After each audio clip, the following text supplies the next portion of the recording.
What up? What up? Yeah. Hello, my friends. Welcome into the Eric Zane Show podcast. Let me get out of the way so the dogs you can see my pooches there. I don't want to interrupt your pooch viewing here on the show. Welcome. It is, of course, the show originating from the Impact Power Sports Studio. Impact Power Sports online at impactpowersportsmi.com as I push away the things that are in the shot that I don't want you to see, like empty bowls of that once contained cream of wheat. So fraudulent. That can be included in an article on the BFNN, Big Fraud News Network. Add to the list of things that can be written about on the Big Fraud News Network. The whole thing about a stink bug being visible and then me having to rescue the stink bug during the show, and then the bowl of cream of wheat that's in the way. And now they're talking like EZ. Megan's sign is in the way. That your head is in the way of Megan's sign. That's right. It is. I'm going to have to move that. Darla there is falling asleep while she's sitting up. Head resting on the armrest. I will move Megan's sign momentarily. But you see, sometimes I move around a lot. Thank you to Molly. She gifted me 100 of those things. What are they called? Bits? It's very kind of you. That's what young people do. They give these things. It's like digital currency. Very sweet of you.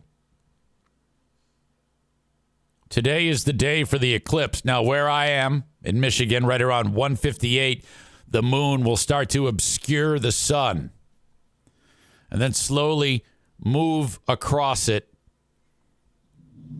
I had said earlier 99% of the sun would be blocked by the moon, but not true. Where I am, I think 94 to 95% of the sun will be obscured. It will be darker here, but still pretty neat. You know, people are like, oh, why is everybody making a big deal about it? Well, because it doesn't fucking happen. It happens very rarely. That's cool. You know? And besides, there's an outcome from it. You know, that it gets darker suddenly. It's fantastic. I wish I was in the path of totality. In fact, when the last one went across the country, I think it was 2016, 2017, something like that, I was like, the next one is 2024. It's April 8th, 2024. I have to, it's not that far from where I am. All I got to do is travel to Indiana or Ohio or some shit, and it's going to be good to go. Did I? No. Even if I left right now, I wouldn't make it. Traffic is going to be unbelievable. So right around 1:58 Eastern time. Oh, hang on a second. We got a listener phone call. Radio station. Q100. Oh, I was trying to get a hold of Joe Mama. I was trying to still get that After Forever by Black Sabbath. Oh, is this Bill, isn't it? Yeah. Yeah, buddy. Yeah, you know what? If she doesn't get it, I'll get it tomorrow because I love that song. Oh, yeah. Hey, God bless you. You have a wonderful day, sir. Okay, peace. See ya. And don't look at the sun. You fry your eyes out. No, I'm inside. You know what? I got fired up, and I'm ready. Oh, you're getting stoned, aren't you? Absolutely. Okay, now, do you, pack a bowl, or do you do the bong, or do you, a one-hitter, or just roll a joint? What do you do? Now, with the price of pot nowadays, I pack the bowl. Right, because if you smoke a joint, you're, wasting a lot of pot, right? Exactly. That's what I'm told. It's not $10 lids anymore. All right. Very good. So when the day that it was legalized, were you like, this is fucking awesome? I can't believe it. Oh, absolutely. I always thought I had to go to Amsterdam to legally smoke pot. I know it. Now you just go down to the corner and get some pot. That's right. I'm a current passenger there at the place in Houghton Lake. You say you're a passenger? Well, it's always a flight when you're sparking up the old house. Okay, I got you. You're okay. I see what you're saying. All right. Hey, Bill, thanks a lot. Hey, you have a wonderful day. Thank you, sir. See you, buddy. Bye-bye. Okay, now, out of all I unforwarded the phone, so that shouldn't be happening. I think it takes like an hour to unforward. So that's become a new thing, getting rando calls from audience members. Now, in the time that we've been doing this, we've gotten a few, and I would say they've been either intoxicated or in the middle of getting stoned. These people party hard. They live hard. Like that guy there, he probably was only like 18 years old, but he sounded like he was 65.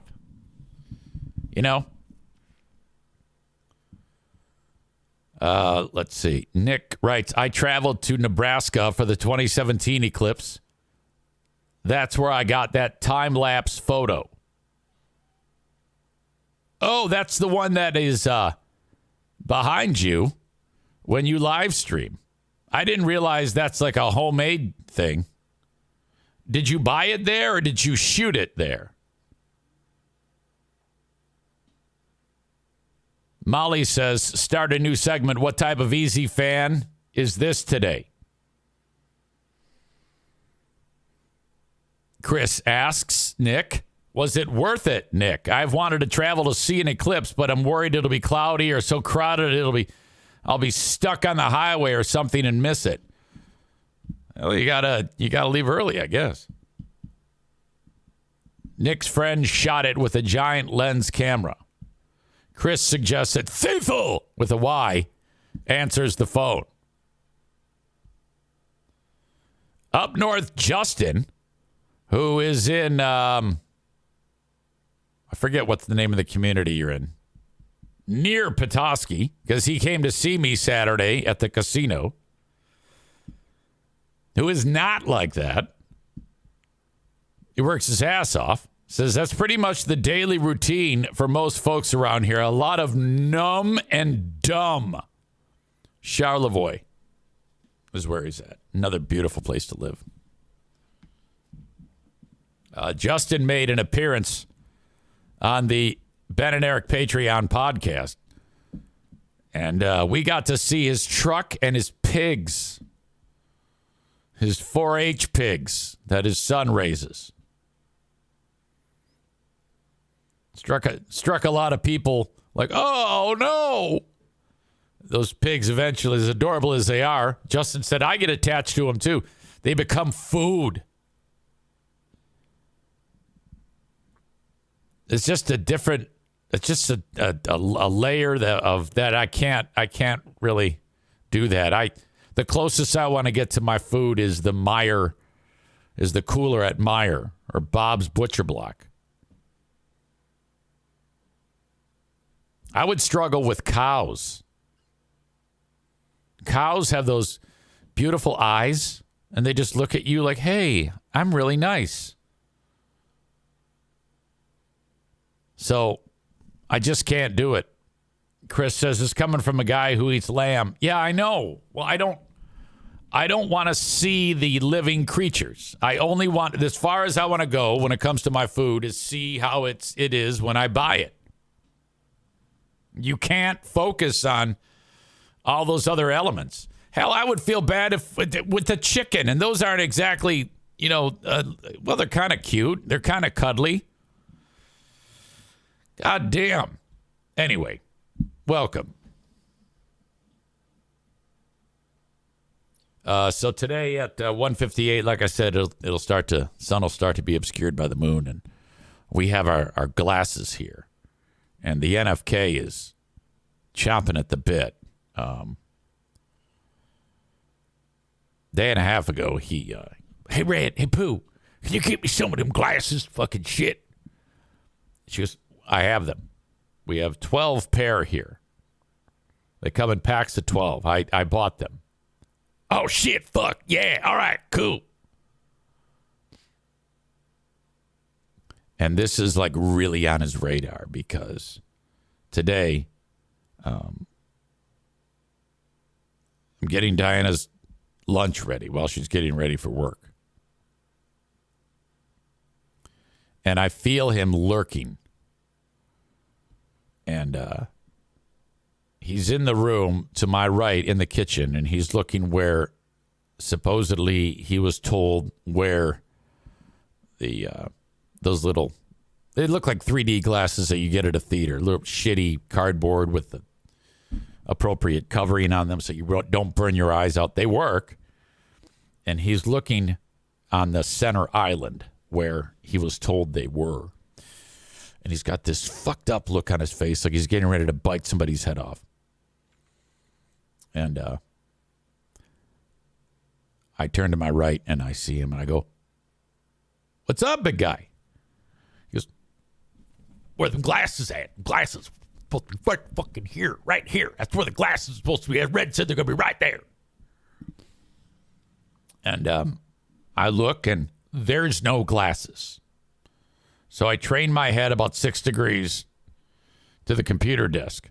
That's the first thing you do. You always see, we got our spots in the house where shit collects. Everybody has that spot where shit collects. And you look in one spot, and if there's no shit there that you need, you look in the next spot where shit collects. I did that. So if he would have just turned his head that much, he would have seen the glasses. And I go, "There they are." "Oh, good." I'm like, "What the fuck are you doing?" Oh my God. So we'll be out there staring. For the love of God, don't look. Don't look if you don't have the glasses. Molly writes, NASA will be streaming it on Twitch, from what I heard also. Chris says, "I can't wait to hear what he calls the eclipse." Megan says, "If he doesn't call the eclipse a motherfucker, I'll be so disappointed." Bob suggests he'll give double birds towards the eclipse.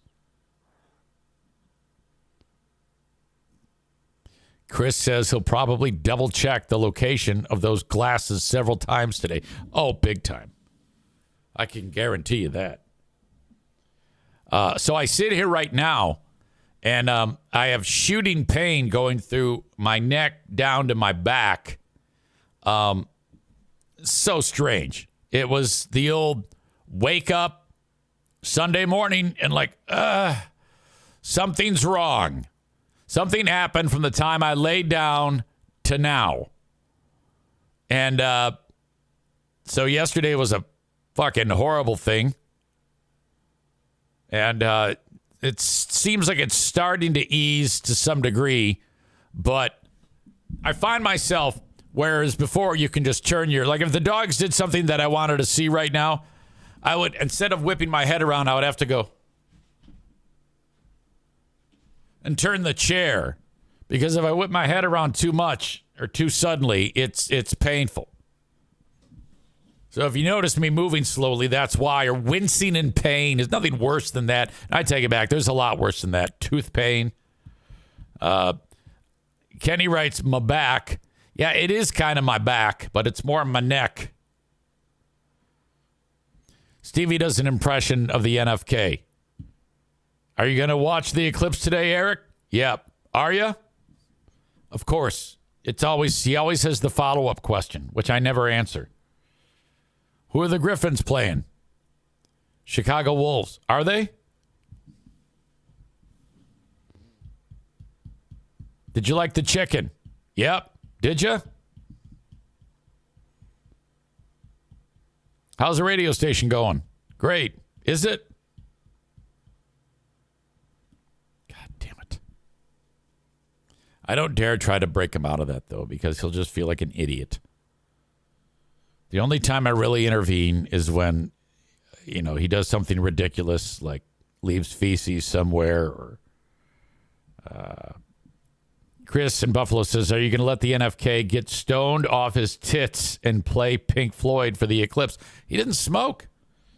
Didn't do anything. Okay, so busy weekend for your old pal EZ. Get this. Hockey game Friday night. It takes me a long time to wind down after the game, so I didn't get to sleep till about midnight.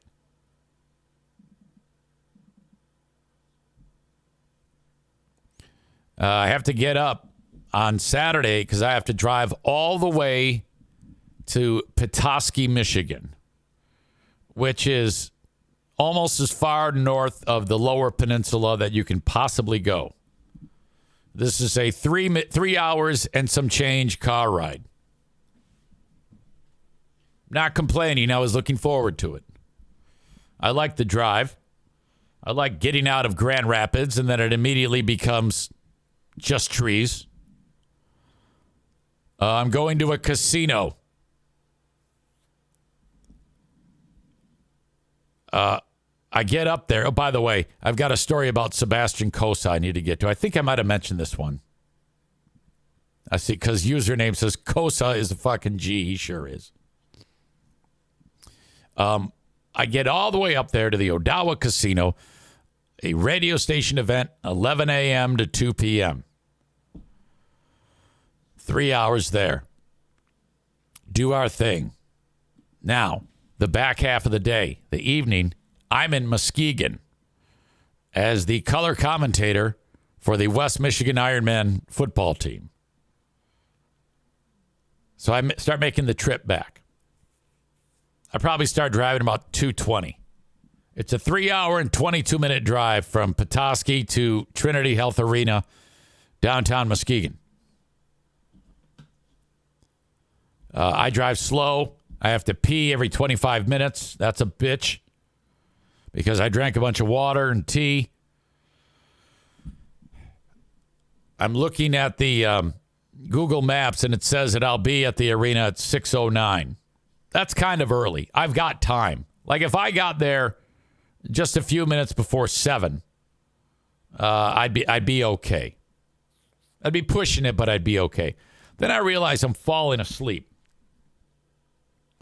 Pull over, go to the bathroom again, get back on the road. Get a snack, get back on the road.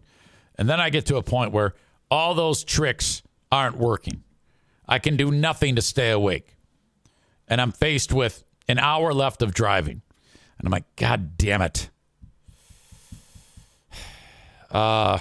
Rebecca says, did you go through Kalkaska or Lake City to get to Petoskey? Yes.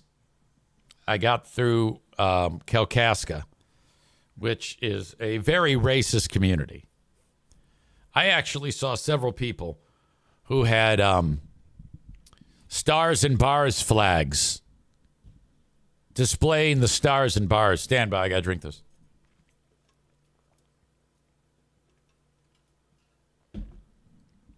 Yeah, if you're a black guy, you do not want to stop in Kalkaska, Michigan.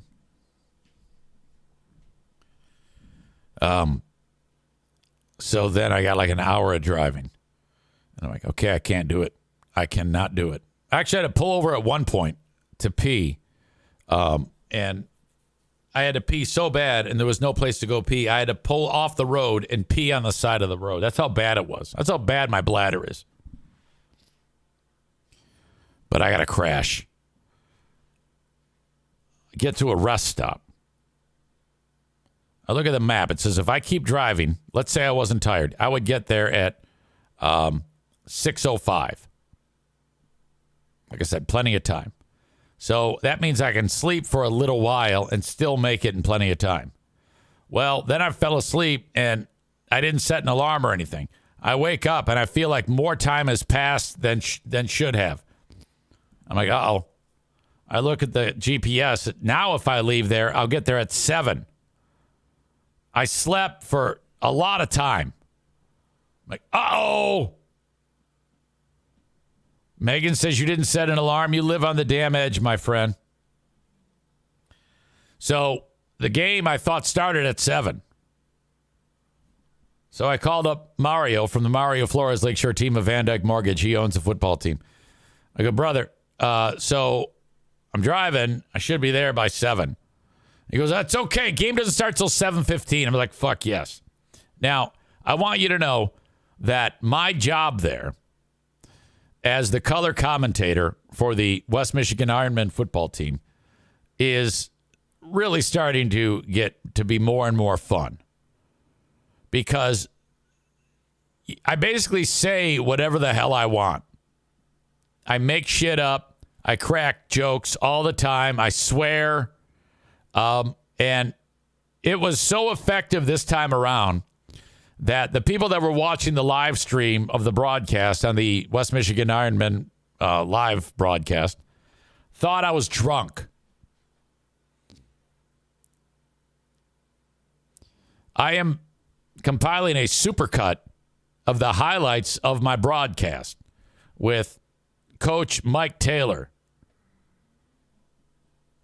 And I will share that with you on my Facebook page. I think I'll have that done today, and I'll feature it on Who Are These Broadcasters tomorrow with Christian Blatt, because, hey, we're featuring broadcasters. Who are these broadcasters? It has to be featured. It was awesome. Good times. Good times. The teams that the West Michigan Ironmen play, they always get just murdered. Like the previous week's game, the Ironmen won 84-6. And this week they won 72-6. The other team from Toledo, Ohio, the first snap, the center hikes it to the quarterback, and it rolls to his feet. They tackle him. He jumps on it. They tackle him. Loss of 3 yards. Second play, same thing. The ball rolls into the end zone. Quarterback picks it up, dives out of the end zone to avoid the safety. They bring in another guy to hike. He hikes it. It goes over the quarterback's head and into the stands, like out of the back of the end zone. A fan caught it. 2 points. The quarterback just went, fuck it. Like, I'm not doing this shit. Oh, my God. The shit I see. It's like the teams they play. The Ironmen are really good, and every team is a huge pile of shit.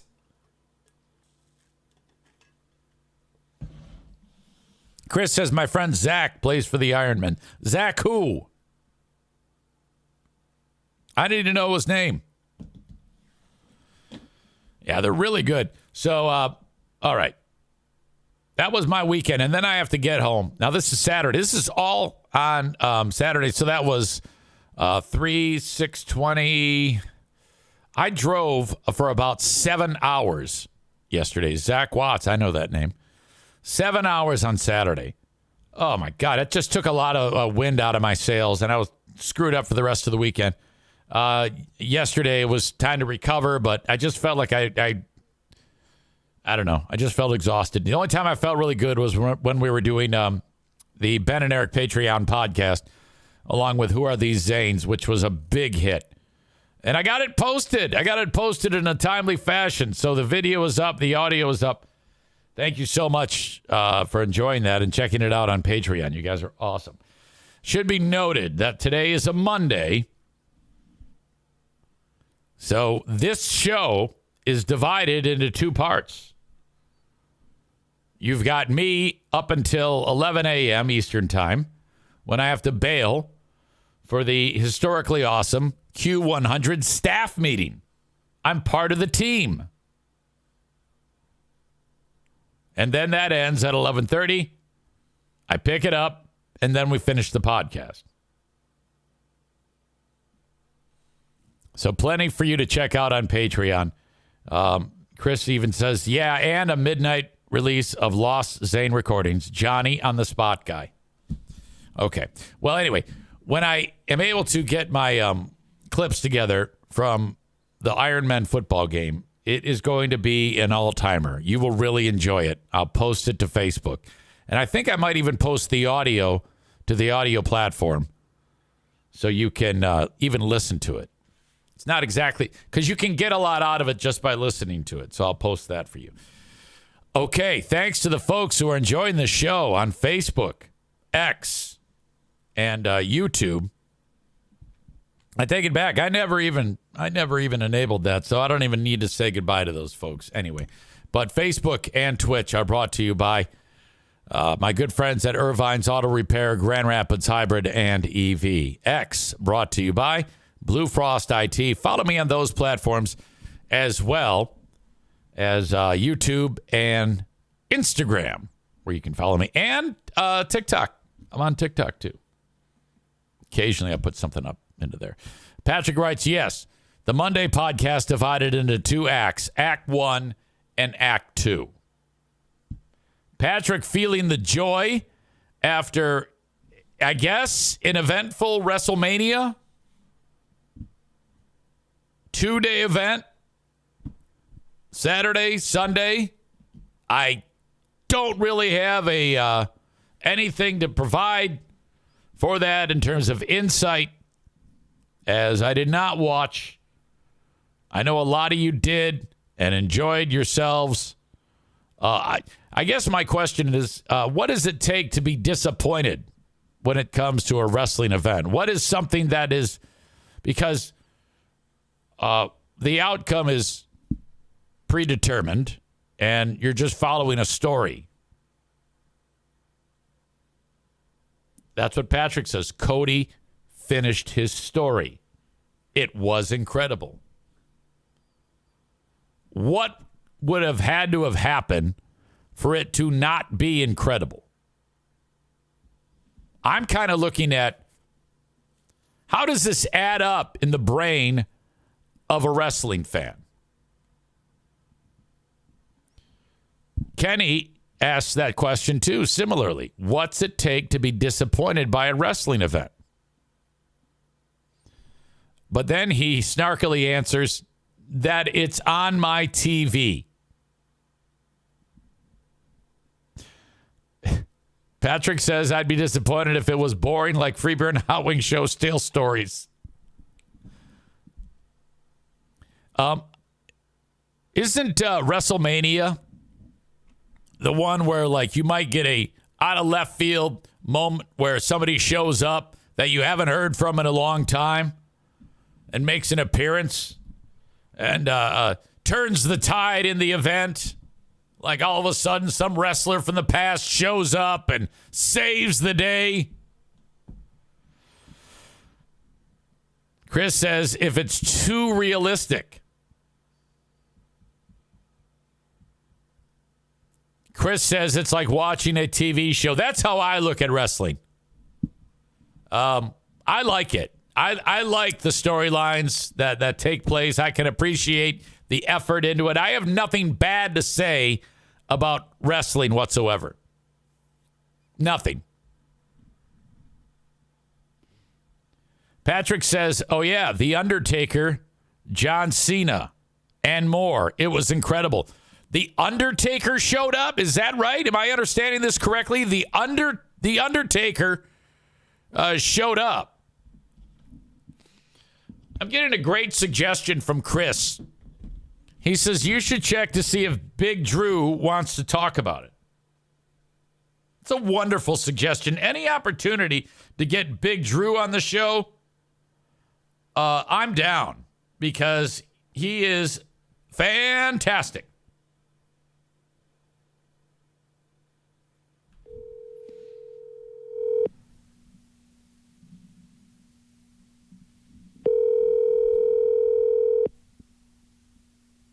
Rich says that The Undertaker was on for 5 minutes of screen time. I have many friends that are wrestling fans, so if Big Drew isn't there, I could always tip off my pal Phil Cronin.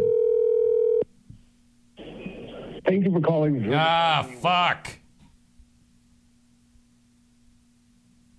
All right, Phil's been on the show before too. If not, I could always call Patrick, for God's sake.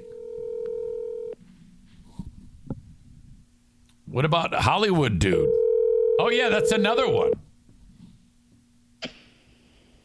Hello. Hey, Phil, I'm podcasting.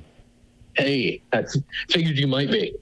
It's hey, Wrestlemania. What did you think of that? Yeah, I think it was the best WrestleMania I've ever seen.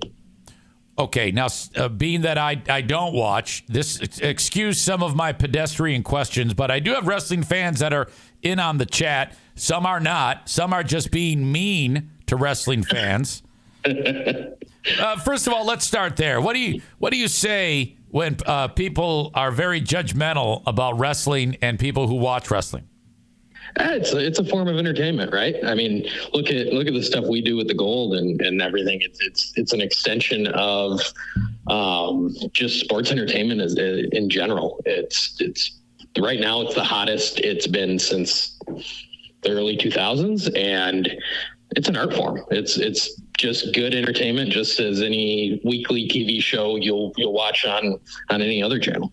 What would have to happen for you to be disappointed with a Wrestlemania?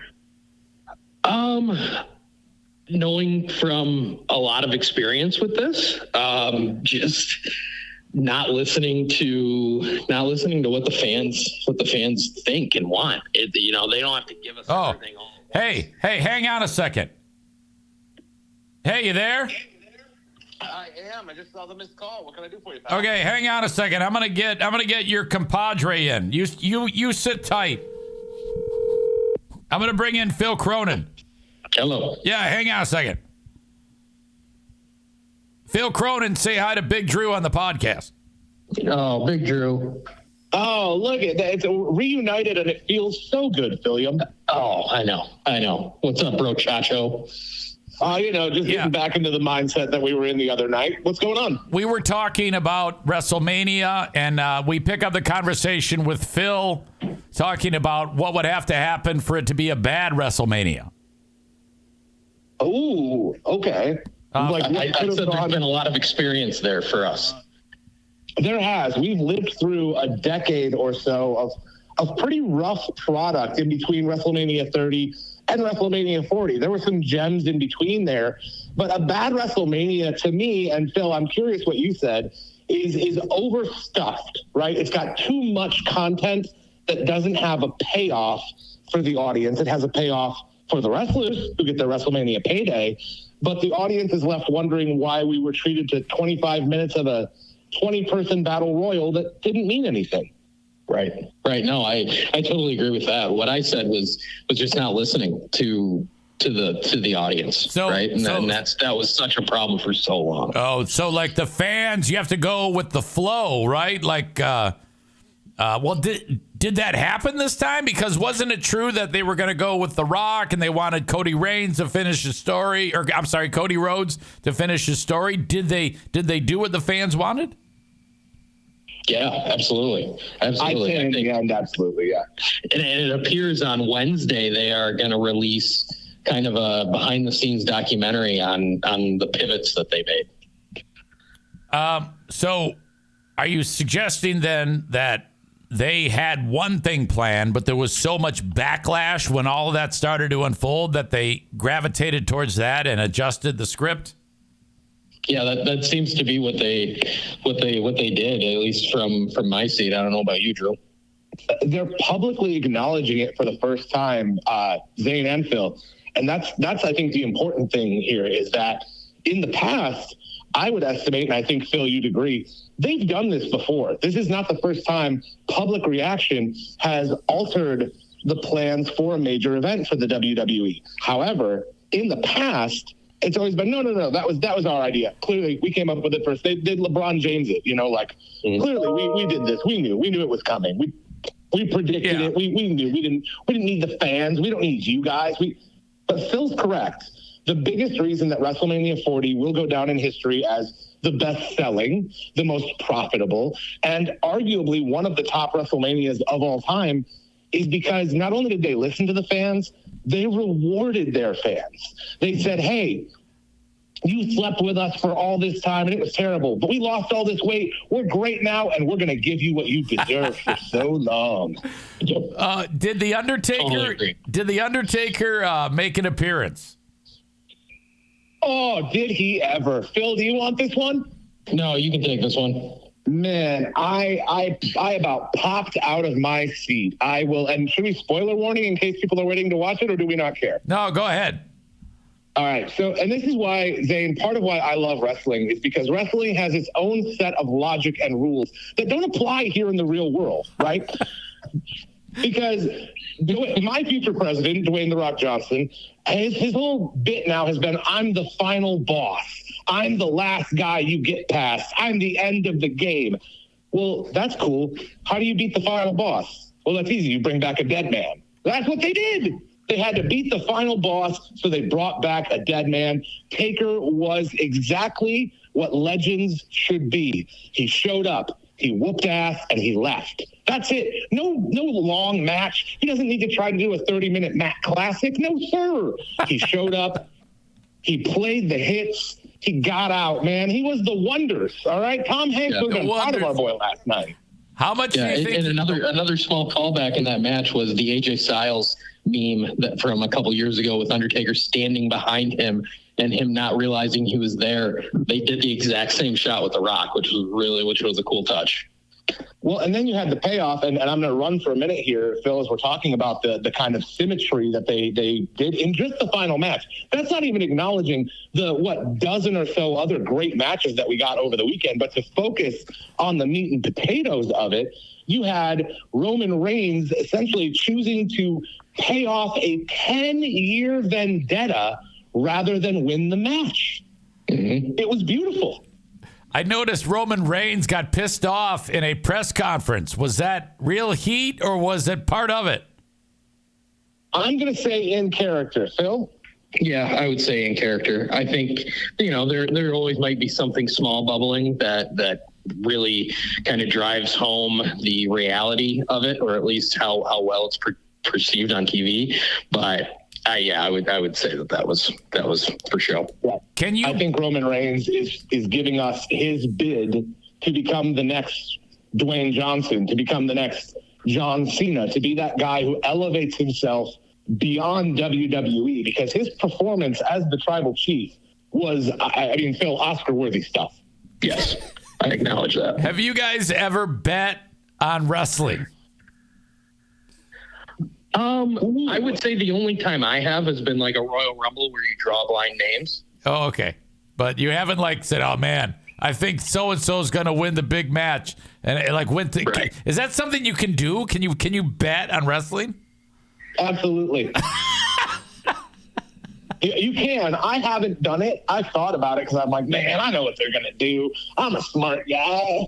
But I've never done it. I know that you can, but I've never done it. Have you ever been really upset with wrestling that you're like, God, I'm so mad, I'm not going to watch? Has there ever anything for either of you gotten you like, I'm just not liking this? WrestleMania 32. Traveled all the way to Dallas for that. The main event was Triple H versus Roman Reigns at a time where everyone was sick of Roman Reigns. The tribal chief hadn't been born yet. It was really a tough time, at least in the main event picture at that point. And that show, for whatever reason, everything that happened, and I was definitely being a baby, but everything that happened just pissed me off more and more. And I was at the event, and driving home from that event, I had that exact thought of, maybe I've just finally grown out of this. That's incredible. A thing to think about while you're making the trek home. Thank God you didn't. Yeah. It's like I just spent all this money, and that's the feeling I have as I'm driving home. Like that was rough, but damn it. I'm glad we held on. Final thoughts. I'm sorry. Drew, do you have anything? No, I was going to say, I've never traveled as far as Phil has for wrestling, but I was going to say, and Phil, we actually talked about this weekend, so you'll know, I think, where I'm going with this, is I was in Chicago for All In, which was the birth of All Elite Wrestling. And in that event, there was a six-man tag match that was the main event. It featured Rey Mysterio dressed up as Wolverine. It was... And for some reason, they had to do the whole thing on hyperspeed. They had to rush through the main event. This was why I was here. I loved everyone in this event. I was so excited for this. Why are they rushing this? Because some 5'2" little British guy decided he wanted to have a 40-minute match with a Japanese wrestler, and no one cared. I was so mad when I found out that he cost me that main event, and I've never forgiven the guy. All right. Well, what final thoughts? There's a lot of questions in the chat about John Cena's hair. Oh. He's slowly morphing into Ernest. Have you seen those memes? No, I haven't seen that. I'll send it to you here in a little bit. But yeah, he, Father Time catches up to all of us. But thankfully for him, it's just his hair. Yeah. He's still able to kick ass and that'd be hilarious. By the way, I think my final thought, Phil, would be we're getting the best version of a lot of people and characters that we've seen for so many years. Like these guys are being allowed to literally and figuratively flex. Yep. John Cena is doing his best work, I'd say, outside of the ring right now. His interviews promoting Ricky Stenicki is some of the funniest stuff I have seen in years. And it's just the interviews. Like, he's killing the promo for this movie. And then you've got The Rock returning. You've got Undertaker back in the ring, just hitting one move, not trying to go again and have a tag team match or do anything else. You're seeing the best version of Roman Reigns. I think we're about to get an even better version of Seth Rollins and Cody Rhodes. Mm-hmm. I think you're seeing everyone level up, including the women's division. And I don't want to leave out how amazing they were this weekend as we've spent so much time on the men. Like, hell yeah to the 6-woman tag team match and the Beyonce cosplay by all 3 of those women. Loved everything about it. So, I think we're going in a direction where wrestling fans should be overjoyed at the amount of content we have to try and consume. Gentlemen, thank you for your time. Phil, final thought? Final thought really is just, like I said off the top, wrestling is becoming cool again. This is the first time since 99, 2000 where you have this groundswell of popularity, and like you can feel it in the building, you can see it on TV. Wrestling is coming back, and it's a great thing. Yeah, Zane, I'm sorry. Give me 30 seconds to tag on that, because the amount of celebrities that apply not just to our generation, and I'm going to lump the 3 of us into one generation together. Why not? But the amount of celebrities that were at Wrestlemania that applied to my 16-year-old son's generation was astounding. Logan Paul retaining a title with help from iShow Speed, with Drewski in the audience saying, "There's no way this is fake, bro," is a moment that's moving the needle forward that Vince never tried to do, that Triple H is doing. You guys are special. I appreciate you so much. I love your energy for this. Appreciate you, Zane. You guys, love you, brother. Yeah, I'll talk to you soon. Love you very much. Yeah, love you. There you go. We'll Big Drew and Phil. They're awesome. I love them. Username writes zzz, like he's falling asleep. Come on. Give them a break. Let them have their fun. Patrick says these guys are incredible. Username says no, it has not. Kenney says this is special. Snoop was hilarious on the commentary. He was so drunk. Badger says these 2 need a wrestling podcast. I'll just say this. If this was something I was interested in, I could listen to them all day. However, I am not interested in that. I am interested in them being interested in it. Where else could you get 2 people that are so excited about something sharing like that? There are no other stories that are happening right now that you could get 2 people to break it down in a certain way. It's incredibly adorable. It's charming. About the only other thing that you could get that would be as passionate would be a couple of these fucking MAGA losers. You get them together in a room, and they'll go ahead and spew a bunch of nonsense. Except the wrestling shit is more believable than MAGA guys. This I know. Besides, wrestling's not hurting anybody these days. There was a time when it probably was.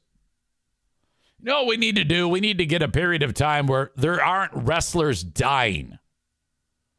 God, for the longest time, it's just been the worst. Life expectancy on a wrestler is fucking terrible. All right. Thank you to those guys. I love talking to them. They can talk about anything forever, by the way. You put a topic in front of Big Drew and Phil, and good night. It's all over. I don't have to do the heavy lifting. They're spectacular together. Chris says, I'm glad they're into it. It's not for me. No big deal. Oh, yeah. Me neither. I'm interested that they're interested. I'm interested in how fans are so committed to it. I'm interested in the phenomena that something so fucking silly has such a fervent audience. And I am not a one to talk shit about them. I might fire a crack here or there. But no, I'm not going to. I mean, I will be the first one to say that there are zero attractive people that pay attention to wrestling. And I say that even though I just hung up with two of my friends. Basically, I'm saying my two friends are ugly. That's what I just said there. All right. Thank you to Frank Fuss, My Policy Shop Insurance. Get a hold of Frank when it comes to any type of insurance from no matter where you are. Okay? It's not just a West Michigan thing. It's an anywhere thing. When it comes to getting ready to retire, Medicare, Social Security planning, any type of retirement planning, Frank does all of that. And it might not be you because you're young and vibrant, but it might be someone in your life. Say, oh, yeah, EZ's been talking about this guy, Frank Fuss. He can help you get all of your ducks in a row. Signing up for Medicare, making sure your Social Security is ready to go. Just two of the many, many things. I don't want to inundate you with all of the things at once for a change on what Frank does. But if what I just described to you fits into your needs or someone you know and love, reach out to Frank via his website, buyinsurancehere.com. That's buy, B-U-I, insurancehere.com. Impact Power Sports in Rockford, Michigan. When it comes to ATVs, UTVs, side-by-side, so much fun. E-bikes, maybe a Yamaha golf cart. Think about Impact Power Sports. Head to their website, impactpowersportsmi.com, to get a look at their complete selection. This is a locally owned, family-run business, and they are so awesome. Right in Rockford, Michigan, along 14 Mile Road. You can't miss them. Kind of off the beaten path, but worth it to head up there and check out the selection at Impact Power Sports. Online at impactpowersportsmi.com. My Vouch store is open. Vouch combines creators and small business. Vouch.store/Eric Zane if you want to see the products that are available for you to purchase. You're helping small business. You're helping me because a little bit of what you spend goes in my pocket through the Vouch store. Vouch.store/Eric Zane for several products, including Campcraft cocktails. That is dried fruit in mason jars, basically, and you put your booze in there, and you have fruit-infused rum and whatever other products, vodka that you put in there to have that fruity touch to it. Check those out in my Vouch store, vouch.store/Eric Zane. Talked about Megan earlier from Irvine's Auto Repair, Grand Rapids Hybrid and EV. So special to us, 616-532-6600, irvines.com. If you want to get more details as to what they do, ervines.com. That is ervines.com. Free loaner cars. Ask about those when you are getting started, and they can get you into a loaner car so nobody has to cart you around while you're getting your vehicle repaired. ervines.com. That's ervines.com. All right. I'm going to head over to the workplace staff meeting via Zoom, and I'll be back with you in about 30 minutes. So sit tight, and I'll be back in about that time. Thank you so much, though, for checking this out. If you are listening to the audio podcast, I will smash those two segments together, and it will be like nothing ever happened. So there you go. But for the rest of you, thank you so much, and I will be back. All right. Let's get this thing going here. Let's get this thing going. Enough of this nonsense. Welcome back. Act 2 has begun. So one of the things we did up north was for this remote, well, I guess it was a remote broadcast. We're at this casino, and it's an event called the Tournament of Rock. This year, it was guitar players. So I had to pick 8 guitar players. There's 4 teams. Team Eric Zane, Team Joe Mama, Team J-Bo. It's this dude. That's his name, J-Bo. Well, it's a nickname. And JC. You match up. It's a big deal because you take, they like sell it. So if I draft a guitar player, like I drafted Jimi Hendrix, and then they pair Jimi Hendrix up with a business, like John's Auto Repair. John's Auto Repair pays for that. It's a way to make money, and it's a fun thing, you know. And one of the things that stood out to me about it is this does not happen in radio anymore, where you do like an event where everybody's together and you're laughing, having a good time, and doing this type of, you know, I guess I don't want to say team building, but it's because it's not so much that. It's just something neat on the radio. It just does not happen anymore. So that was cool. Now, here's who we all drafted. And it's similar to like any type of, like, let's say the NFL draft or something like that. With the first overall pick, Joe Mama, she picked Eddie Van Halen. The second pick was J-Bo. He picked Joe Satriani. The third pick fell to me. And I'm like, how the fuck could these two knuckleheads... I mean, Eddie Van Halen, I guess I could see, but Joe Satriani over Jimi Hendrix? I picked Jimi Hendrix. I'm like, you got to be kidding me. JC picked Jimmy Page. That's all in the first round. Now, I'm going to win this damn thing because then the audience votes. It's like bracketology for the NCAA tournament. Like the first round matchup will be 2 guitarists going head to head. And then the audience votes. They go to the website and they click their favorite. They can click as many times as they want. So people just will click it 5,000 times to get the votes. I don't know it's basically luck of the draw, because if people are going to vote 5,000 times, there's really nothing I can do about that. I'm hoping Jimi Hendrix would be able to beat almost everybody on this thing. Okay, because Joe Mama picked Eddie Van Halen. She picked Slash, which, come on, how could that be your second pick? Slash, really? And then she went with Richie Blackmore, which I guess, I like a lot of his music. Most of you don't know who that is, though. That's the problem. That is not a household name.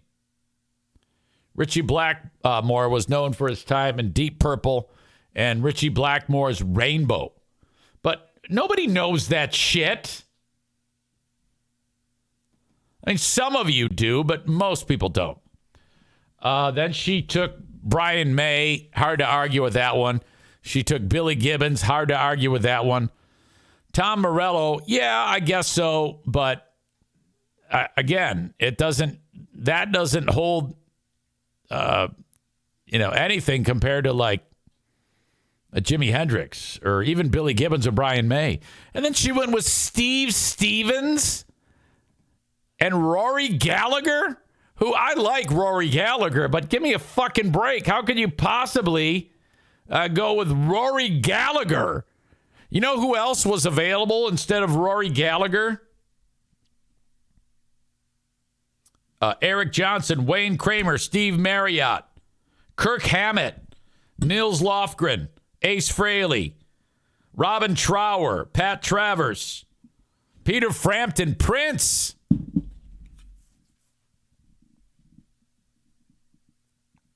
So I don't know about that. And then J-Bo, who went with Joe Satriani, Zach Wilde, and then he followed it up with The Edge. Come on. The Edge? I don't even think any U2 song features a passage where they have the need for a lead guitar. It's always the same two notes that he plays. I can't do it. I can't try to imitate it. I'd have to get a clip. Then he went with Dawkins guitarist George Lynch. Come on, man. All right, let's go head to head. Jimi Hendrix against Joe Satriani. Jimi Hendrix wins.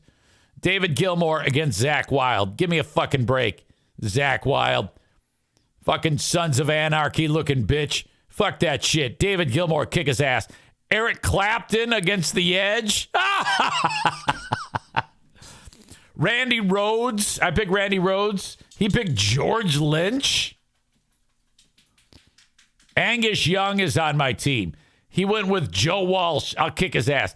Ted Nugent, great guitarist. Asshole, but great guitarist. Alex Lifeson. Alex Lifeson wins that.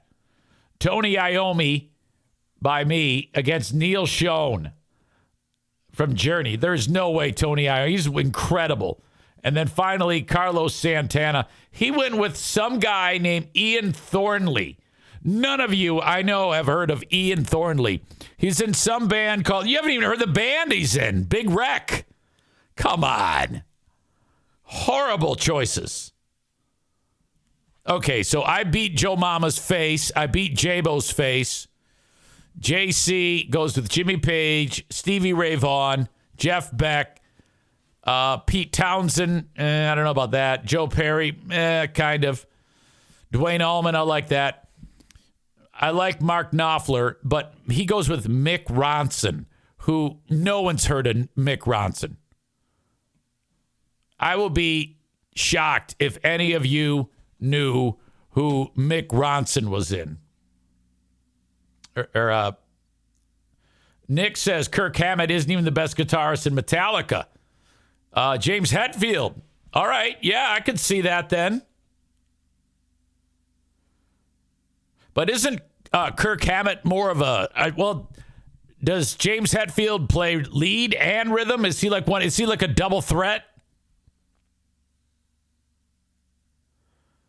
Bob says, how can anyone not pick Adam Dukevich, Herman Lee, and Sam Totman? It's because no one knows who those people are. You're trying to win the contest, not be, picking like that. That is not going to win you a contest. Any three of those. They may be great guitarists, but there's no fucking way you're going to win. Nick says James Hetfield can solo if he needs to. Yeah, I think Kirk Hammett is more of a melt-your-face soloist. B.B. King would have been an excellent choice. Well-known, legendary sound. Steve Lukather, what a crock of shit. Nick says Brent Hines from Mastodon is better than all these dinosaurs. You're fucking crazy. Where is Dimebag? Good question.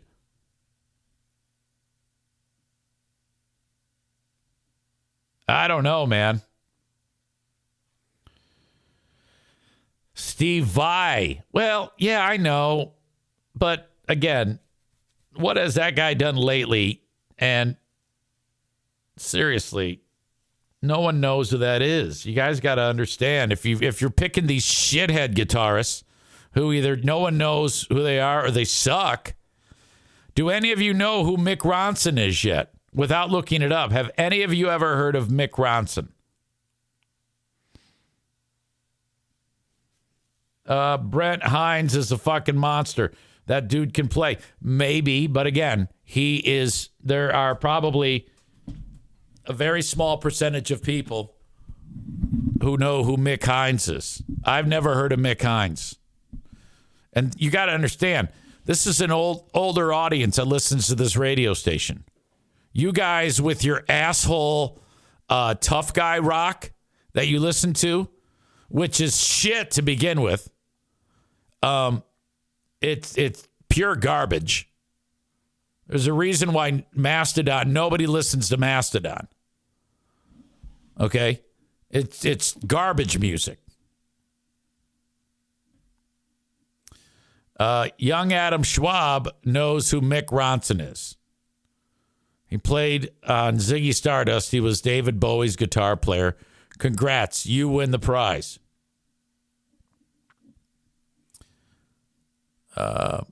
Johnny B0 knows. I had never heard of him. And I'm brilliant. I know everything there is to know about everything. And I had never heard of Mick Ronson. Who the fuck is Mick Ronson? And then Ian Thornberry from a Big Wreck. That's the same type. I have the same type of criticism on that pick as I do anyone who would suggest some shithead from Mastodon or some dickhead from, what's his name? Adam Dukevich. What's he from? Killswitch Engage? Is that the band? Come on, guys. These are horrible bands. Did you know that all those artists, Adam Dukevich, Herman Lee, Sam Totman, and dude from Mastodon, they all have to have second and third jobs like me? Like a lot of times they'll tour, and Brent Hines, like the most recent tour, they toured the U.S. and he had to, like, let's say they went to Lexington, Kentucky to play. They would play at like the stadium, and he would have to clean the arena for a few bucks after the show. Or I think there was a story about him in Birmingham, Alabama, where they did a show there, and then he had to go and do the dishes at a local barbecue joint after the show just to be able to, like, get a shower at the truck stop. That's how shitty these guys are. And these are the people that you think are good guitarists. They have to have second and third jobs. Now, again, there's nothing wrong with that. All right? I mean, I do that myself. I've been known to make French fries and stripe soccer fields and shit like that, and do color commentary for arena football. So there is no shame in working. You can't ever shame a man or a woman just because they like to work and they want to earn a little extra cheddar. Well, that's what Brent Hines from Mastodon does. Except he's worked it out that he can, like, go to various food pantries and volunteer his time sometimes, but other times he's working. He's actually doing his thing. Johnny B0 says, no, they don't. Chris from Buffalo says, Warren DeMartini from Rat might have been good. No. It's not. It's not good at all. Johnny B0 writes, Adam Jones from Tool's an amazing musician as well. Yep, another guy who has to work second or third job. This is all true about these artists. I don't know if you know that. I looked it up just before I started the show today. Which reminds me, your old pal EZ will be making French fries tomorrow at Bosco's Pub. Okay? I will see you there. So gather up your crew and come see me. I just spent a little bit of time with my Eclipse classes staring at the sun. Like the moon hasn't started to go in front of it yet. We've got like another couple hours. But what I was hoping for is you put the glasses on and then you can see the moon like starting to think about getting close, but it's impossible. It's a really, really bright sunny day today. So you don't even want to look. Just going outside was painful today. All right. Let alone even turning your eyes in the direction of the sun. So I put on the glasses to look at the sun, and you can look right at the sun. It's incredible. You can't see anything else. Like if you put those glasses on in the house, it's like someone turned the lights out. That's how intense those Eclipse glasses are. All you see is it looks like a circle with a black background. But my thought was that would be cool if you could see the moon kind of like just starting to get close, but there's nothing. So right at around 11:58, I plan on being out there watching that thing start. Johnny says Adam Jones does not have a second job, Easy. Ha, ha, ha. Like he goes to the Live restaurant and does dishes when he's not making music. Ha, ha. It's true. He says, I'm laughing and people are looking at me like I'm a fucko. I don't even remember who that guy is, you said. Adam Jones, what's he from? Some band no one's heard of? Tool. Oh, God, give me a break. Like anybody gives a fuck about Tool. That's another shitty band. That was the beginning of the end of rock. Rock music started to become shitty when bands like Tool showed up on the scene. Basically, everything you all listen to is garbage. I don't know how you do it. Even the new rock today is a pile of shit. Like Greta Van Fleet. Oh, God. Greta Van Fleet should pay someone to abduct the lead singer. Or maybe pay someone who owns like one of those attack dogs to bite out that guy's throat. Because that is the worst voice I have ever heard in my life. I started liking it. I liked it at first. I like it in the song Safari Song. There's a couple of songs that I can stomach it. But generally, Greta Van Fleet, like I played a Greta Van Fleet song today and I was like, it's all right. I get he sounds like Edith Bunker to me from All in the Family. I just can't get past it. I struggle with it, you know? Well, that's what's up on the Tournament of Rock. The voting starts on Thursday. Johnny B0 says, Easy, you have no... no, wait a minute. No, Bob says Tool is garbage. And Johnny says you have no taste in music. He's also flying somewhere.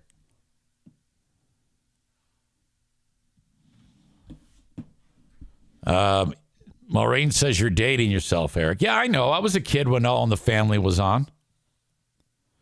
Kenney writes, Google Tool and how much they're worth and make and shit. Oh, I'm not disputing that they make money. I don't think the guitar player makes any.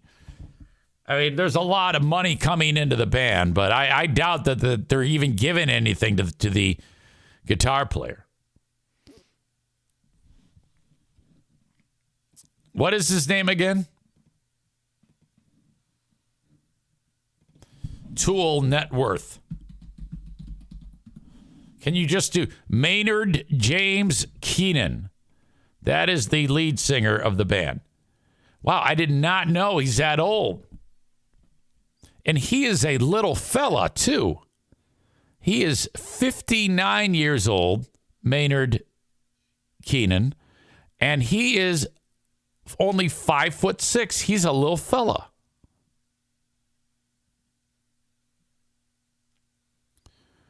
He's from Ohio, so that's a problem. And it says here that he is his profession: singer, songwriter, musician, record producer, actor, and a winemaker. I don't even know what that guy looks like. James Keenan. What?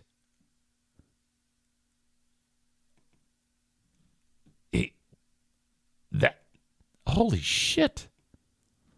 This is the lead singer of Tool?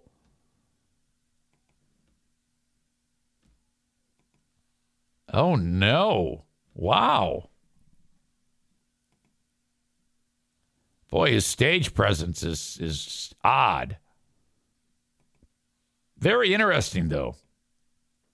Yeah, this band sucks. He sucks.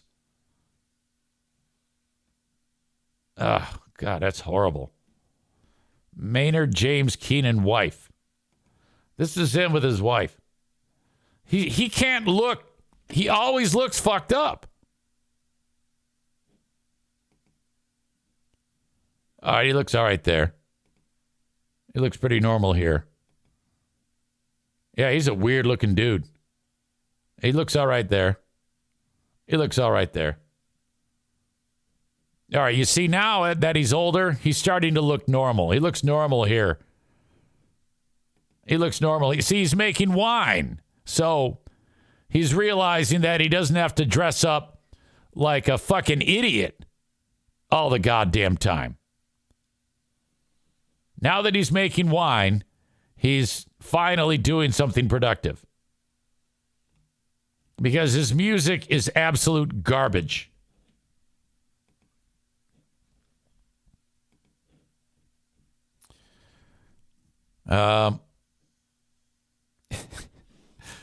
Patrick writes, this is the lead, my quote, this is the lead singer of Tool. Oh, no.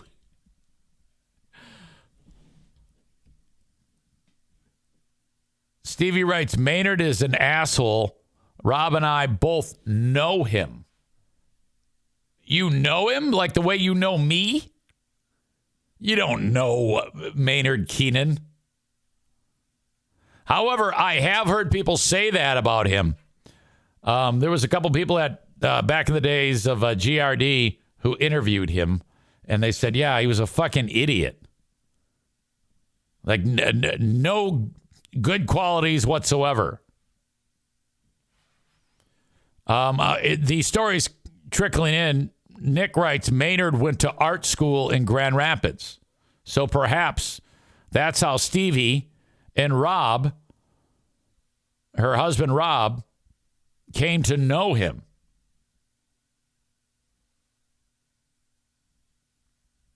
Interesting, yeah. I guess maybe, because Stevie's kind of like an artsy, trippy chick.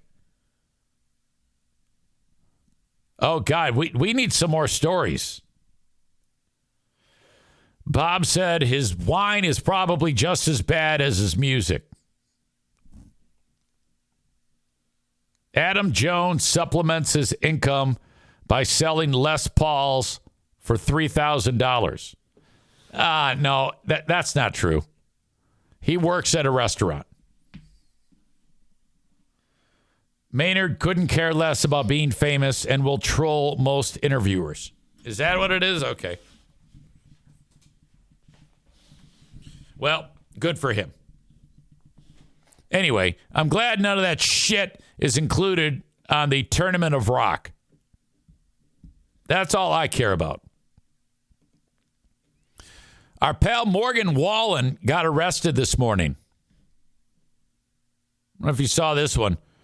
He was at some place in Nashville on Broadway, and they had like a rooftop setting, I guess. 6 stories up, and for some fucking reason, this idiot grabbed a chair and threw it off the roof. Problem, it landed as 2 cops were walking by. So I don't know if it almost hit the cops or what, but like, what the fuck is going on up there? Holy shit. And this dumb fuck is up there on the roof looking down like, oh shit. He probably called him the N-word. Isn't that what he got in trouble for the last time? He said the N-word? It was caught on somebody's Ring doorbell cam. You remember that deal? And then all he did was like went away for like a year and then said he's sorry at some point. And then he comes back and he's like the most popular act in all of country music, or has been. He sucks. I've actually tried to listen to his music, and it is some of the most pedestrian songwriting I've ever heard. His songs make Tool songs sound like good songs. It is so awful.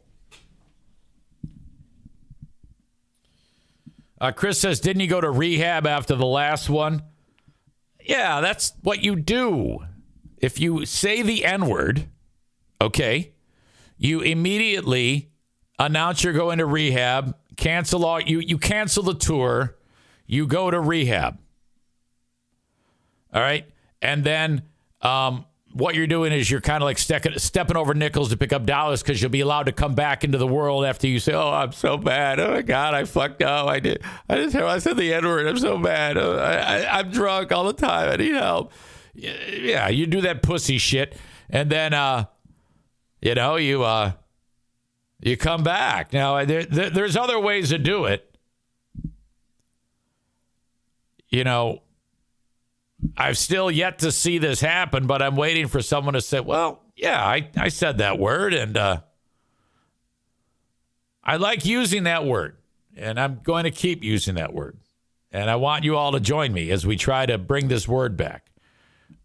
I don't know if that's going to work, but a lot of times people lean into shit. I mean, if he says, all right, I'm using this as a great opportunity. We need to bring back this word. You could attempt that. Sometimes that might be something people think about. Tyler says it's the first lesson in PR 101. After any transgression, admit you're addicted to drugs and alcohol, true or not, and then blame it on that. And then everybody forgets. Nobody gives a shit that he used the N-word. If I remember, all the radio stations banned his music, and he did a long-winded apology, and then he vanished. Resurfaces, no problem. Yeah, I'm an alcoholic. I got problems. He's like, He probably had a beer in between his legs out of the camera view when he said that shit. Okay? 9 out of 10 people who use alcohol as an excuse for their behavior and then do the whole rehab thing, it's bullshit. They're just trying to trick you and manipulate you. Like, for example, in a hypothetical example, there's a radio guy named Joe. Now, this could be any Joe. Fictitious radio story. Fictitious story in any industry. Let's not even say radio. Joe is on the TV news team. Well, this fictitious Joe, gets shit-faced and starts sexting another chick. Joe's significant other, fictitious name Trashly, figures it out and throws his laptop out of the window. This Joe then body slams her. Cops come, they arrest Joe. Eventually, Trashly corresponds with Joe and they make up. And then Trashly decides not to press charges. They chalk it up to, it was just a mistake. No big deal. Time passes. Trashly and Joe break up. Joe keeps drinking after he goes to rehab. Joe gets shit-faced again. Beats up the next girlfriend. Her name is Crachel.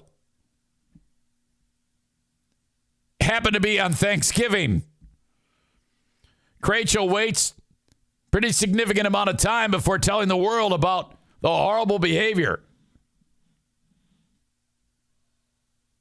Joe ends up losing his job.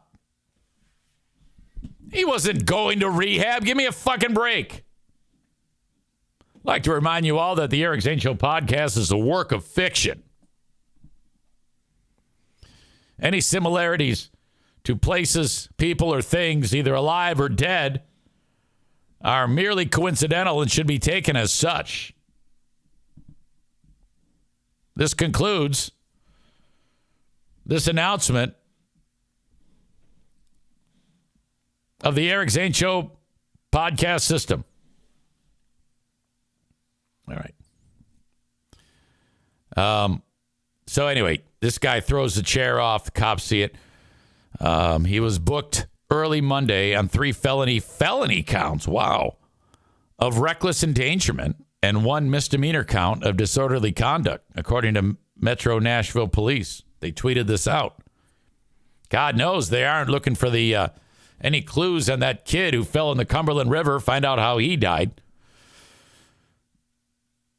An arrest affidavit says the chair landed about 3 feet from the cops, who talked to witnesses and reviewed security footage.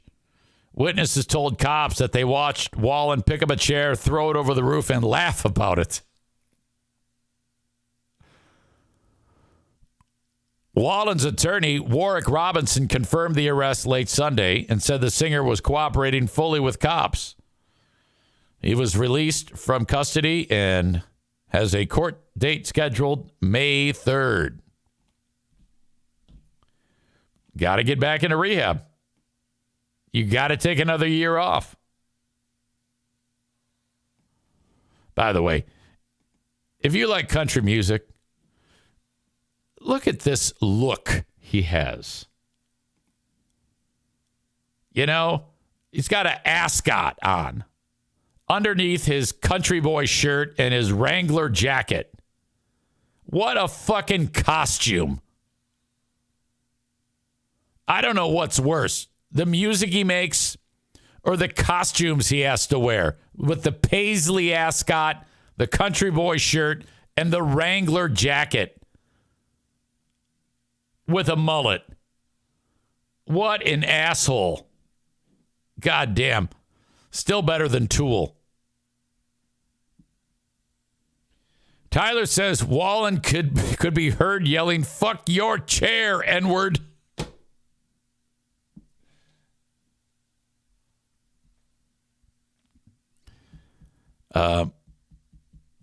Kenney writes, that's what everyone on Broadway and 2nd Avenue downtown Nashville looks like, which is why I don't go down there.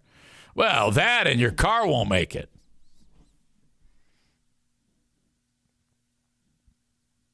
I'm kidding. I don't want to throw you off into a rage again. Friday, very mild ball busting turned into, I'm having a bad day. Everybody's like, oh God, here we go. Cranky.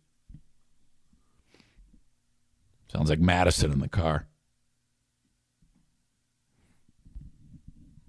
I'm having a bad day. That's what Madison used to say. It's not my favorite thing. If you could have played Rage Against the Machine, would you have done it? I think you would have. Just like you did to Mom and Dad back then. They're still not over that. Come on, man. Thank you, as always, to Senor Martinez, Joe Martinez, A&E Heating and Cooling. What a wonderful day we have today. I'm just happy that it's warming up. Thank God. Last couple of weeks were a shit show. 616-516-8579. Look, I can't stress this enough to you. If you have never had your AC serviced and you're wondering, I wonder if I have to do that. Yes, you do. Just get it done. It's $79 because what's happening to your setup every time it kicks on is it's working harder every single time. Less air. It's more difficult for your machine to suck air in, cool it, and then spit it out inside of your house.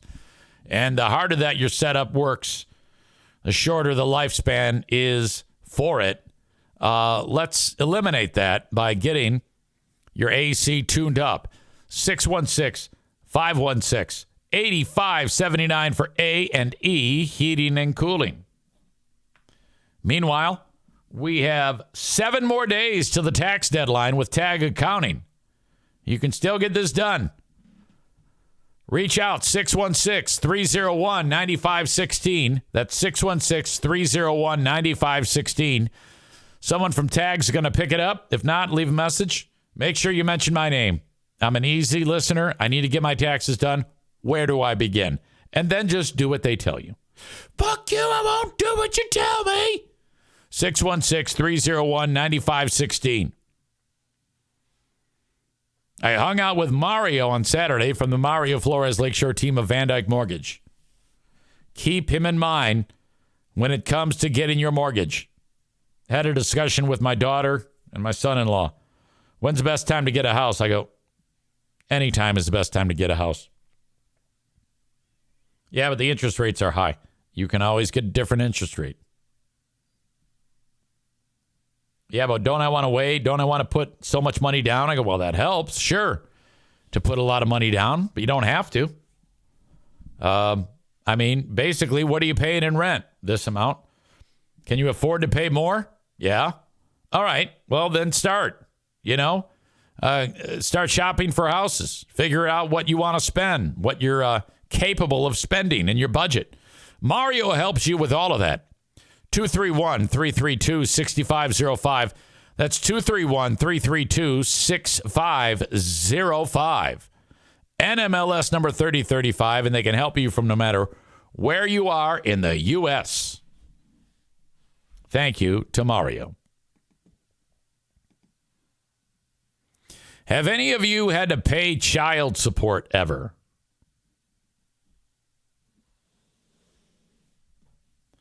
One thing I know, at the end of the day, you might think, I'm getting fucked. It's like, yeah, look, at the end of the day, you're trying to support your children. For whatever reason, the marriage didn't work out. That's terrible. I don't envy anybody who's had to go through that. Unless, of course, their life was a total hell when they were married to that person. Then I'm happy that you got divorced. But, this is what you got to consider. Child support. Or you can be a deadbeat. And then you're going to get into trouble with the law. But this guy in Kentucky really gets a gold star for effort on trying to avoid paying child support. He had just enough technical expertise to be able to weed his way into various state-run systems, computer systems, in an attempt to convince every state in the union that he was dead in order to avoid paying back child support that totaled $100,000.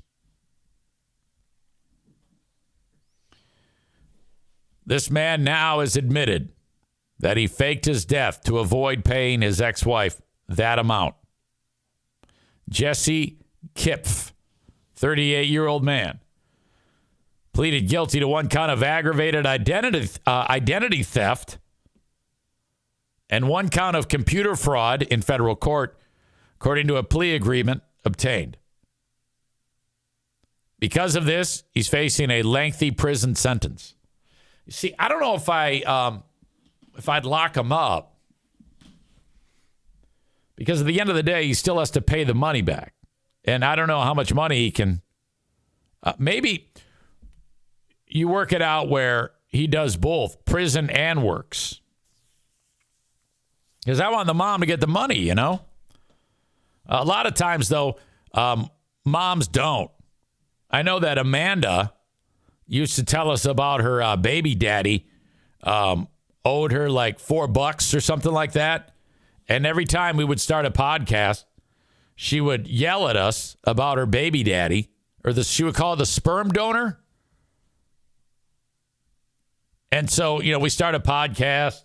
Like on the day that my mom died, I was on here talking about my mom's passing, and I was like, I'm just so distraught. And then her chat comment was, hey, my baby daddy owes me $4.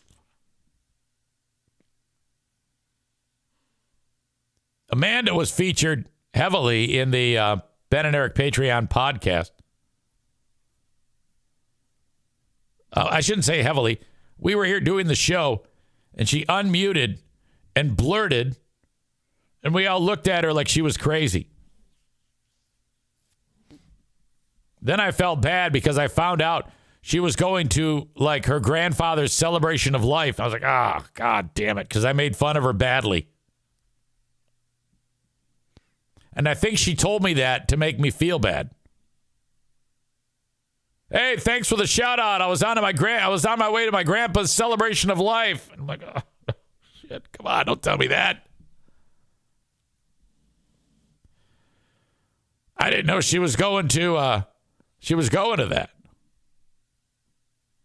In my opinion, that was inappropriate for her to do that. Hey, guess what? I'm going to something sad. Oh, come on.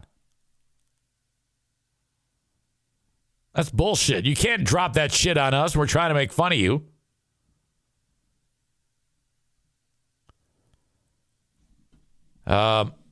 Kenney says, let's see. Talking about owing. Still owed somewhere between $50,000 to $60,000 in back child support from years back. I don't know if he's talking about him. Are you a deadbeat? Is that what you're telling me? Or does someone owe you money? Patrick says, I did for about a year.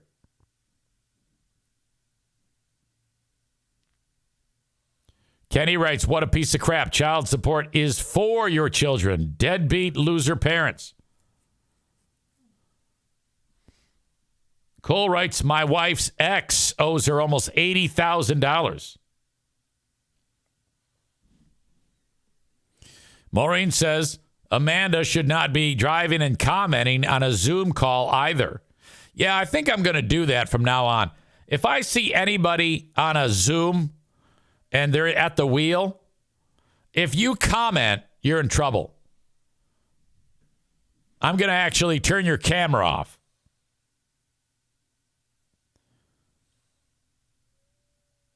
Kenney writes, what the fuck? My oldest two kids, man. I had full custody of them from January 03 onward, completely on my own for years. Well, I don't know that. How would I know that? So why do you always got to put me in my place and rage out? All I did was ask a question. I don't know your personal life. Only time I know your personal life was back when I was on your Facebook before you got butthurt and banned me from your Facebook page. When every other day you would complain about how you were wronged. You won't believe what happened to me today.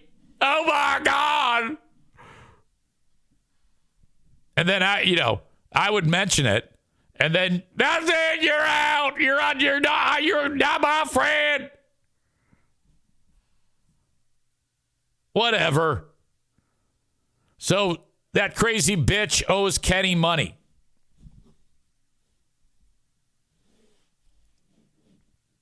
I guess I'm supposed to know the personal status of, I'm supposed to remember all that shit. How the fuck could you possibly expect me to remember anything about anybody here? Do you guys think that I actually care about you? What the fuck? We're supposed to be friends for life, God damn it. I don't care. What the fuck? I don't give a shit. Why would I care? Do you guys come here so that I can wrap my arms around you and tell you, there, it's okay? No, you don't do that. You want something entertaining or engaging. Chris writes, yikes. Come on, I'm just kidding. You bunch of fucking assholes. All right. Anyway. Hold that thought. I need to go tinkle. I'll be right back. Aha! Pooh Bear got her first bird on her bird buddy.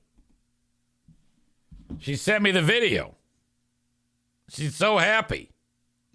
Look at that. Sarah Rookrock Roosh is going to love that. You're like, easy, who gives a shit? Yeah, I know. But, you see, this guarantees that she still loves me. So that little fucker went on the damn thing and ate the bird seed. The camera catches it, sends it right to her. What a wonderful world we live in. If you had said to anybody 30 years ago that there would be a device that would have a camera that can capture the bird and then send the image through the ether to a device you're holding in your hand. Fucking great. Chris says at least the Bird Buddy didn't go the way of the Keurig coffee maker. You're not kidding. I'm still butthurt about that. Son of a bitch. Maureen writes, too bad neither of the Big Fraud News Network reporters are in attendance currently, wondering what big story they are covering. Tyler says, I smell a news story for Big Fraud News Network. BFZ admits he hates all of his listeners. Come on. So not true. Give me a fucking break. Anyway, I haven't yet finished my story about the guy and the child support because I got off on a tangent. So, Jesse Kipp, 38, pleaded guilty to 1 count of aggravated identity theft and 1 count of computer fraud in federal court. So he's facing the lengthy prison sentence. The U.S. Attorney's Office indicted Kipp in November after FBI investigations in Louisville. The Department of the Attorney General for Hawaii and the Pulaski County Sheriff's Office were notified of his cybercrimes. He admitted that in 23 he completed a Hawaii death certificate worksheet where he created a fake death certificate for himself and assigned himself as the medical certifier for the case and certified the case. I mean, if you're going to do it, you might as well go big. All right? The plea agreement says that prosecutors pointed to his outstanding child support obligations to his ex-wife as the reason for his cybercrimes. After he falsified the documents, he then infiltrated other states' death registry systems using credentials he had stolen. He applied a digital signature for a physician, providing the name, title, and license number. This resulted in the defendant being registered as deceased in many government databases. So he was doing it. He also used the stolen credentials to gain access to private business, government, and corporate networks. So this isn't like some idiot doing it. I mean, it's a horrible thing and an idiotic thing to attempt, but he had some acumen. He was pulling it off. In doing so, the defendant caused damage to multiple computer networks and stole the identities of numerous individuals. Authorities have estimated the damage resulting from Kipp skipping out on his child support payments and committing cybercrimes exceeded more than $195,000.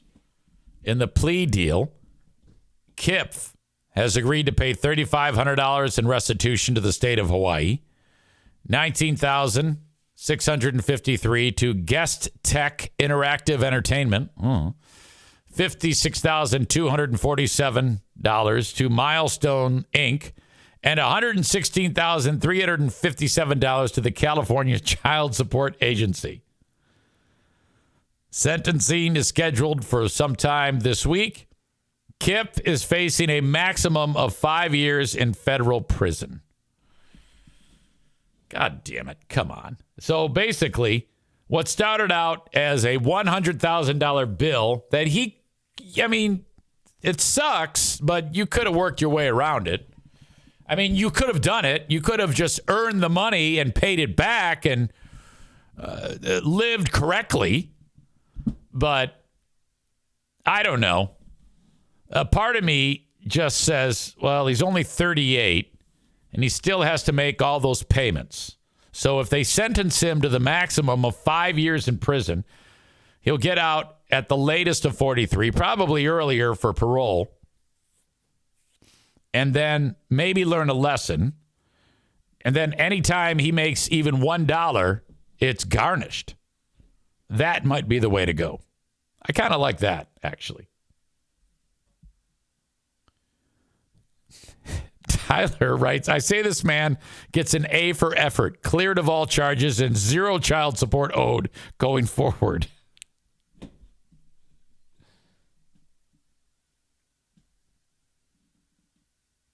Yeah. I don't know if that's a good idea. What I want to know is, Kenney, seriously, if she owes all of that money, how does that work where she doesn't pay it? I mean, shouldn't you go to jail for that? I mean, I know I bust your balls, but I'm actually curious. How does that unfold? He says, call me. Yeah, that's a good time to call you. I'm curious about this. And you'll probably feel better. I know that every time I call you and we have conversations, I know you always finish those conversations always feeling spectacular. So this is a great opportunity for you. You're welcome. He's going to go, what? Hey. Okay, so how much money does she owe you? Dude, I stopped keeping track of it a few years ago because they can't find her. And when it goes from one county to another in the state, it's got to go through the sheriff's office, at least Tennessee. That's how it is. Oh. And then it takes forever if they do find the person. And then really, like, they just go out to the last known address that the child support enforcement people give them. And all they have to do is knock on the door. And if they're home, all they have to do is ignore them and pretend like, just stay quiet and wait for them to go away. And that's it. So if they had a way to enforce it, like, bust in the door and shake them down. Yeah, that would be great. Right. Yeah, that's all they have to do is go try, knock on the door. If they don't get an answer, the sheriff gets back in their car, and that's it. They call it a day. It's really fucking stupid. So she owes you north of how much? It's over $50,000. My God. So when you're in front of the judge, however many years ago, and you guys figure this shit out, he says, all right, you got to pay Kenney this much a month. Right. Well, it wasn't that simple because, like, I don't want to, drag it on and everything, but I got my kids, like, she called my attorney, said she agreed to everything I wanted, which was full custody and everything and divorce. And she was going out of state that day. I've had them ever since. That was January 9th of 2003. God. And then in the court, the judge gave her like 6 months to show up and answer, she never did. So then I just automatically got full custody of them. And they based the child support on her ability to earn minimum wage. Years later, they did try to enforce it, and they did pick her up at some point and put her in jail. And I got a little bit of money out of that happening like 3 times over the years, but it wasn't much. What if she could work it off, like paint the house or whatever, fix your car, anything? No. I will tell you, it was funny. One time in court, I think it was the last time, and it was so long ago, but she was all saying, because she had like 3 other kids or something with this guy. And she was like giving the excuse, well, I'll homeschool my other children. And the judge was like, that's fine. The state does not care if you want to homeschool your kids, but the state does care if you don't take care of all of your children, and you have this responsibility. So are you going to get a job and pay this? She had no answer. What a crazy bitch. Tyler has a question. He says, is this the one that, Kenney, that you picked up at the cerebral palsy convention? That's so fucking stupid. All right, have a good day. All right, you too. See it. Oh, he's having a better day now. I tell you what, he is on fire. That's a motivated individual. He's going to get some pussy.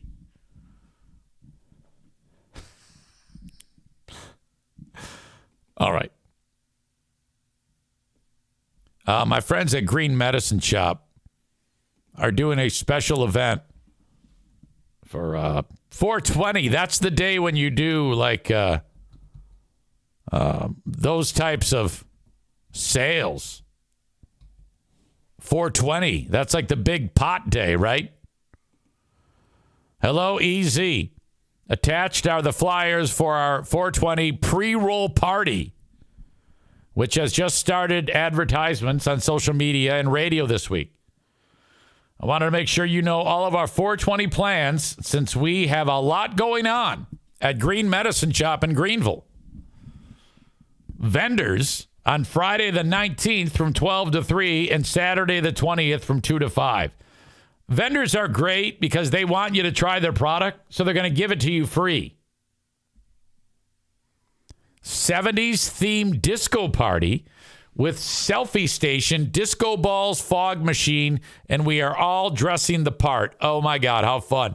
Prize wheel for anyone who spends $100 or more with fabulous cannabis and paraphernalia prizes to win. There you go. Raffle entry with any purchase to win 420 decor and merch. Free gift bag with $25 purchase with edibles, pre-rolls, swag, and paraphernalia. Also, mystery boxes filled with a fun surprise selection of pre-rolls only for $24.20. Get it? It's a $50 retail value. One-day specials include a pre-roll bundle with 30 for $60. I guess that's good. You got 30 joints for $60. 40% off our newest flower strain being released for $420. $10 concentrates, and many of the pre-rolls will be on special as well at Green Medicine Shop in Greenville. So that sounds like something for you all. Between Friday and Saturday, you've got all of that happening. So make sure you head up to Greenville for 420, either Friday the 19th or Saturday the 20th. You got that? This is a medical facility, so you need your med card. Get it beforehand at thegreenmedicineshop.com. Costs $90 through that source on the website, but you get that back with a $100 in-store credit when you go into the store. Make the trip to Greenville, Michigan, and as always, support the sponsors, and please mention EZ. Paintball coming up on April 28th, 20 days from today. That's a Sunday with Rick from TC Paintball.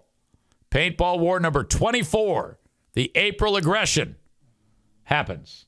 Reach out to me if you're coming. Otherwise, book an event at TC Paintball online at tcpaintballgr.com. Thank you so much, Rick. And then last but not least, get your hair cut at King's Room Barbershop. 3 locations, Northland Drive, Caledonia, 821 36th Street in beautiful Wyoming. Haircuts set you back $19. All men must get their hair cut at King's Room Barbershop, or if you're a lady who gets your hair cut short. Thank you, King's Room Barbershop. Bob writes, I'm just glad my ex and I separated civilly and didn't have to deal with any of that. No alimony, no child support. We just split the cost of any kind of school, after-school thing he wants to do. Her mom's pissed she didn't take me to the cleaners. Wow. I'm just glad I'm still married, frankly. That makes it a lot easier. I'm lucky. All right. I'll talk to you on the Patreon, folks. Oh, Kenney says, don't forget the asshole of the day. Thank you for the reminder.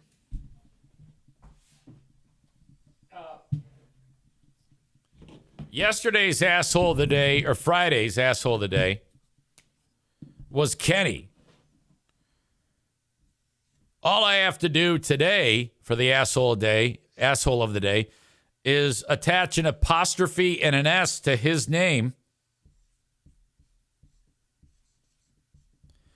and write ex-wife after it. Kenny's ex-wife is the asshole of the day.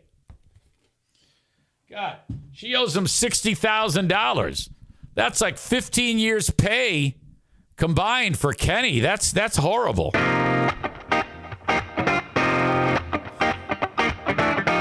Thanks for being here, folks. Talk to you on the Patreon. Till next time, bye-bye.